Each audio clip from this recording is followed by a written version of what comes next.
आपल्याकडं जिल्हाधिकारी कार्यालयामध्ये 12:43 कलेक्टर सरांच्या मेलवरती मेल प्राप्त झाला. तो रशियन भाषेत होता आणि त्याच्यामध्ये तुम्ही ज्या ज्या ऑफिसेसमध्ये आहात त्या ऑफिसमध्ये त्यांनी ते 10 ठिकाणं त्या मेलमध्ये नमूद केलेले होते आणि त्या ठिकाणी बॉम्ब बसवलेला आहे असं त्या मेलमध्ये नमूद होतं. ती सर्व जी 10 ठिकाणं आहेत ते 10 ठिकाणं युक्रेनमधले आहेत आणि कीव शहरातले आहेत. त्याच्यामध्ये पहिलं ठिकाण आहे कीव सेंट वाटालिया मायुस्का 10 गुलिव्हर या ठिकाणचं. दुसरं आहे कीव मधलंच मायोकोस्पी अव्हेन्यू 29 जिल्हा प्रशासनाचं ठिकाण आहे ते. त्याच्यानंतर मेट्रो स्टेशन कीव ते एक ठिकाण आहे अव्हेन्यू पोवेत्रेनिकशील. आणि त्याच्यानंतर कीव शहरातलं हॉल्डोमिस्का स्ट्रीट त्या ठिकाणचं आहे.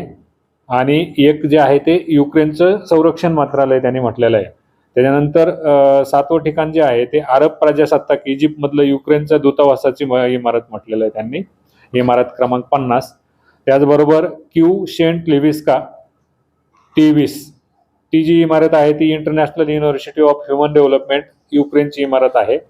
त्याच्यानंतर जिटोमीर ऑल पेरेमोगी 26 TV चॅनल SK1 या ठिकाणचं एक ठिकाण त्यांनी दिलंय. आणि मिखाइलो ग्रुशेव्हेस्की स्ट्रीट 5 क्यू.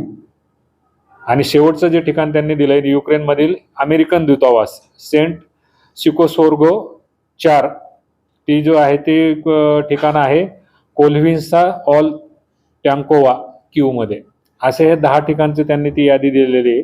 आणि मला वाटतं तो जो मेल आहे तो मेल चुकीने आपल्या गव्हर्नमेंटच्या मेलवरती आलेला दिसतो. त्याची आपण थोडी गांभीर्याने दखल घेऊन त्या ठिकाणी कदाचित आपल्या इकडे पण काही असा अनुचित प्रकार घडू नये म्हणून बॉम्ब शोधक पथक आपण या ठिकाणी बोलवलं होतं. आणि आपलं जिल्ह्याचं बॉम्ब शोधक पथक या ठिकाणी येऊन आपल्या इमारतीची तपासणी करून निघून गेलेला आहे. याच्यामध्ये तसा काही कुठलाही संदर्भ जोडलेला नाही. तो जो होता तो अहिल्यानगर जिल्हाधिकारी कार्यालयासाठी स्पेसिफिक आलेला होता. आणि त्याच्यामध्ये हायकोर्टाच्या बिल्डिंग पण म्हटलेल्या होत्या त्यांनी, पुण्याच्या आपलं औरंगाबाद आणि नागपूर आणि मुंबई आणि अमरावती जिल्हाधिकारी कार्यालय, कोल्हापूर, अहिल्यानगर असे 4-5 जिल्हाधिकारी कार्यालयांना त्या ठिकाणी आलेला होता तो मेल. त्या दिवशी पण आपण सर्व जिल्हाधिकारी कार्यालयाची तपासणी केलेली होती. आणि वेळोवेळी आपण आता पूर्ण कार्यालय हे CCTV मध्ये आपण बऱ्यापैकी कव्हर केलेलं आहे. आणि आता ज्या ज्या ठिकाणी CCTV कमी आहेत त्या ठिकाणी पण लवकरच CCTV बसवण्यात येणार आहेत.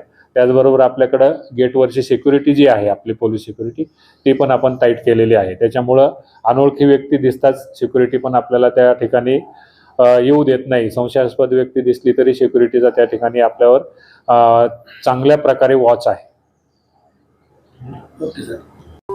अशाच बातम्यांचा आढावा घेण्यासाठी आजच आपल्या YouTube चॅनलला सबस्क्राईब करा. बातमी आवडल्यास लाईक करा आणि इतरांपर्यंत शेअर करा.